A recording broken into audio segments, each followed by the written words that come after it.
Wonderful. So welcome everyone. Right. So welcome everyone on today's demo. It's anniversary, kind of.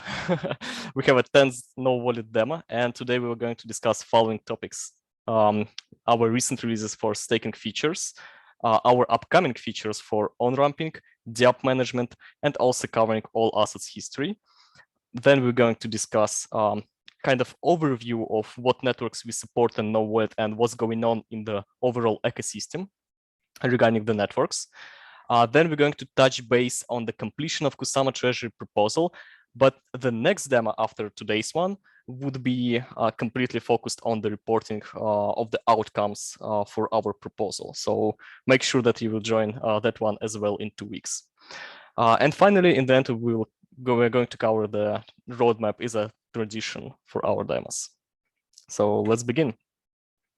Meanwhile, while others are joining, feel free to see the links for our community. So feel free to visit our website, join our Telegram groups, as well as follow us on Twitter, join Element, and subscribe on the YouTube. And let's begin. So staking and wallet releases. I think it was last week when we released the new version for Android, which covers the new features for staking. Mostly it relates for the updating UX and UI, as it was mentioned in the proposal, right? But specifically what we have included in this release is basically redesign for every screen in staking that covers roughly 30 screens, right?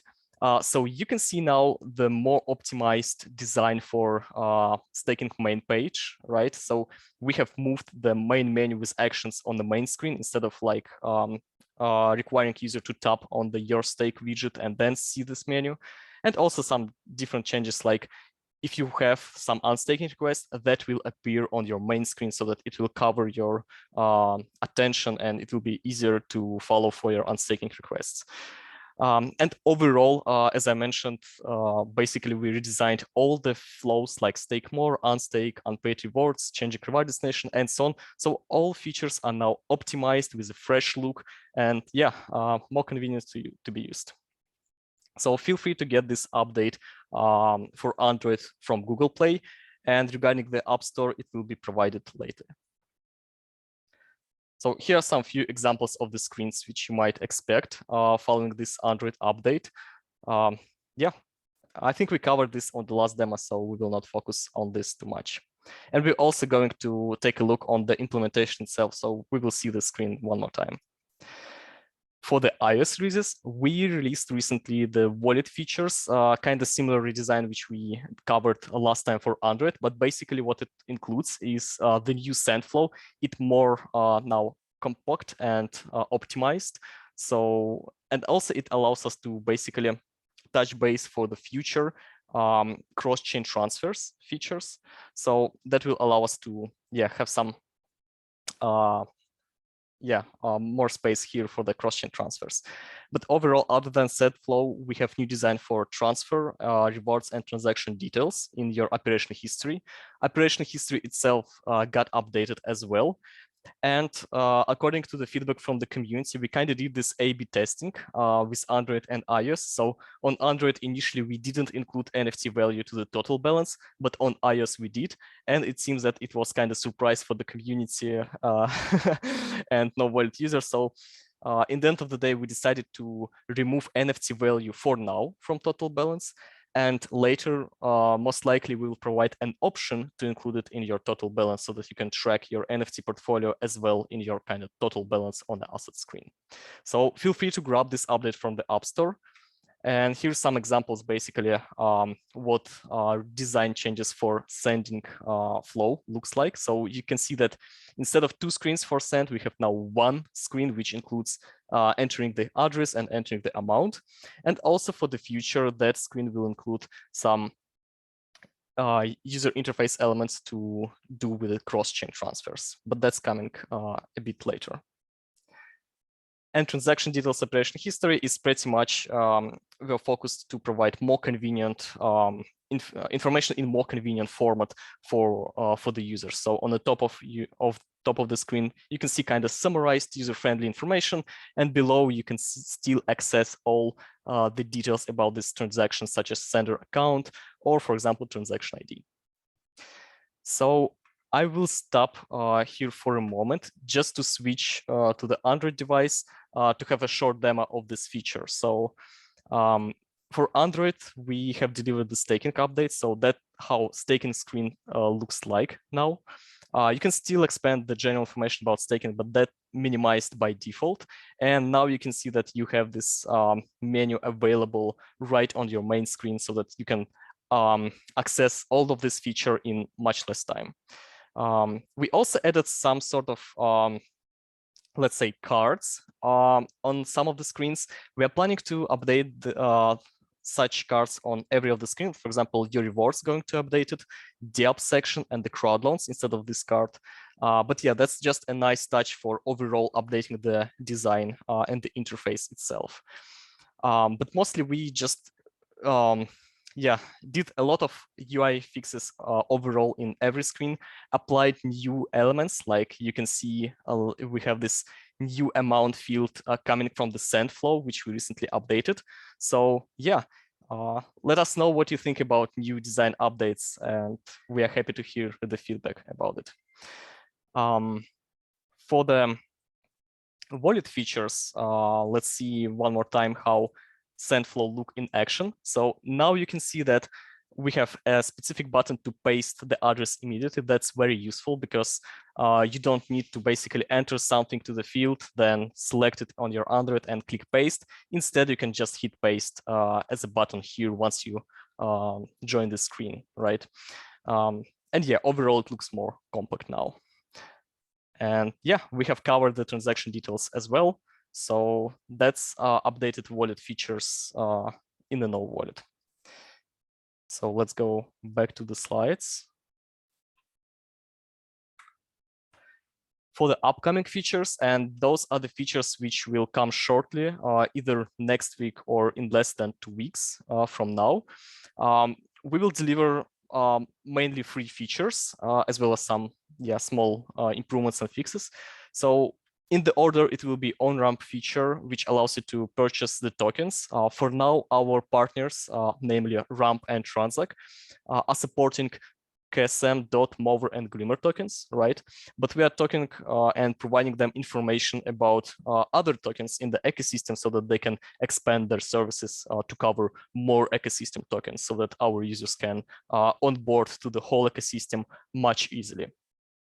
Right, but you can expect that next week you would be able to purchase Kusama, DOT, Moonriver, and Glimmer tokens right from Node Wallet using the partner services like Ramp and Transact. And most of them, I think Transact support and Ramp support Apple Pay and Google Pay, so you don't even need to enter your credit card details, which is nice. Next feature here is the app management. Basically, that was promised as a part of our Kusama Treasury proposal. And in fact, that's the only group of features which is left for us to complete.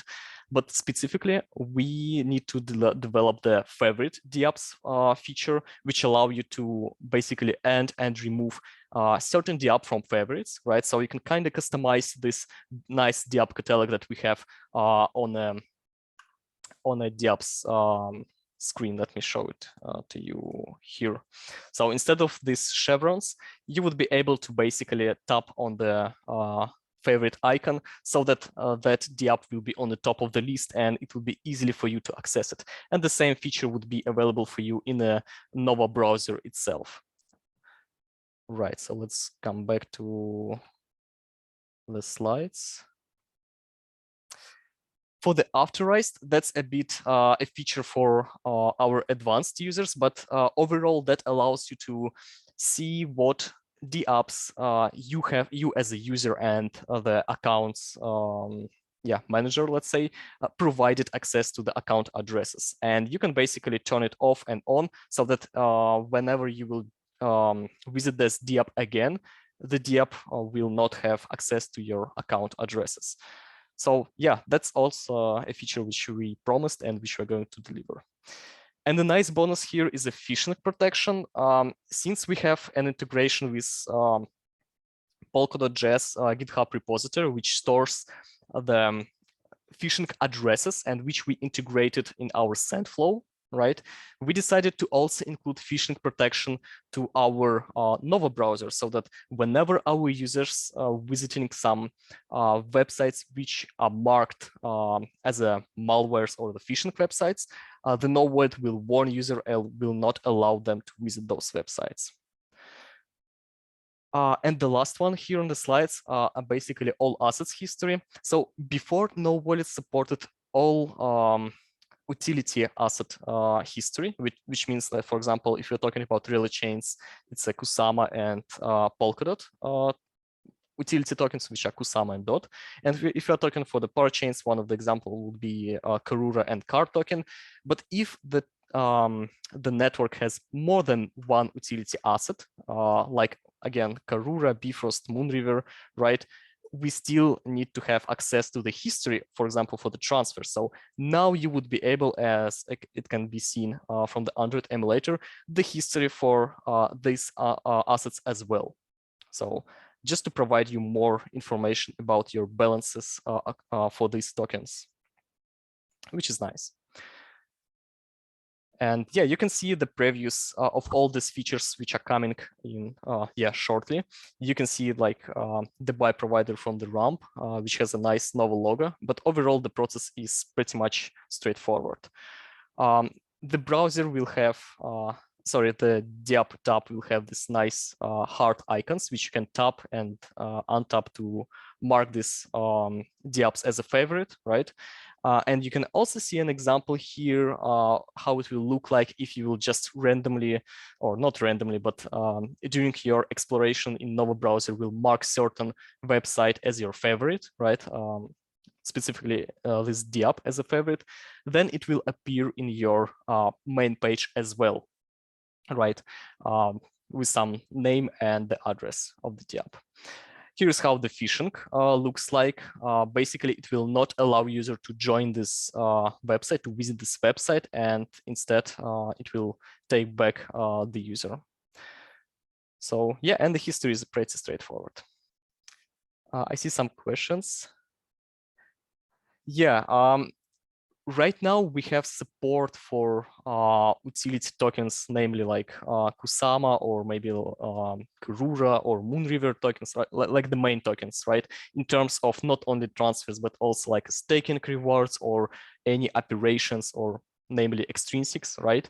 But as for the additional assets in these networks, like Remark token, for example, those doesn't have any specific operations besides transfers, right?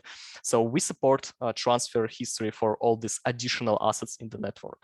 And for the utility assets, we are targeting to support all the operations, like including staking rewards and other operations. For staking, it might be tricky because different parachains are using different palettes, right? So we kind of need to tune our subquery projects for that.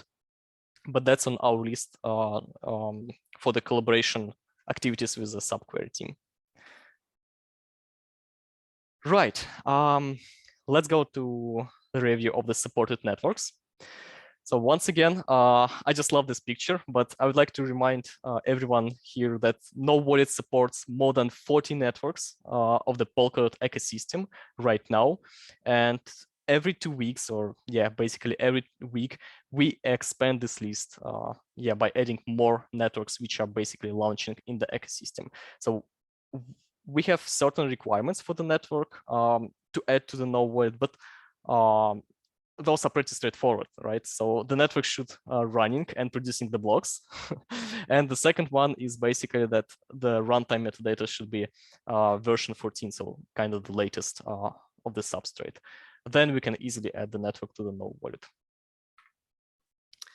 And as for the upcoming networks, we saw that Fala and Turing network have been launched recently. So next week, early next week, we will start integration testing. And if that goes well, as it was previously with other networks, we will add them to the production version of the app. Now, it was to mention another aspect related to the networks in the ecosystem. So some of the teams in the ecosystem had already Solochain running, right, before acquiring the parachain slot, which resulted recently in a situation that one project might have two networks with exact same icon, exact same address, and exact same name. For example, it was the case for the integrity and centrifuge, right? And users were a bit confused, right? Because we have added the centrifuge parachain to the Node wallet, but most of the users were holders of tokens on the Solochain network. And what was happening, they were basically transferring the tokens from the centralized exchanges to the address provided in Node wallet, but in reality, that tokens were arriving to another network, which is Solochain and not the parachain. But good news that these networks who has this situation, what they're doing right now, they're migrating the Solochain to the parachains. So in this case, all the assets which were transferred in this case, they will be successfully migrated to the parachain and will appear to the Node wallet, right?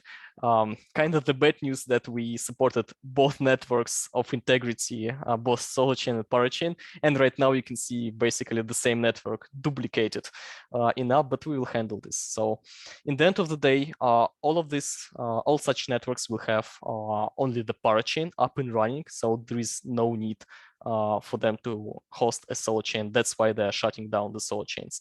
But there are some projects which are still going to use this double network approach, right? Specifically, we know that, the Subsocial team is going to have this structure for a while. So you have Subsocial parachain and Subsocial solo chain, as it now seen on the Android emulator. They have justification for that. So we will try to communicate with every team on that aspect so that our users won't be confused, right? So we will add this solo chain and the parachains only in the cases if that the strategy of the team, basically, right? We will not add all these networks without discussion with the teams like we did before, just to avoid this confusion. So that's kind of lessons learned in this topic. So yeah, expect us to add the Fala and Turing network next week. Kusama Treasury proposal completion. Let's talk about that one briefly. So what is happening? We are approaching the delivery of what we have promised to Kusama consoles and the community back in December, I believe.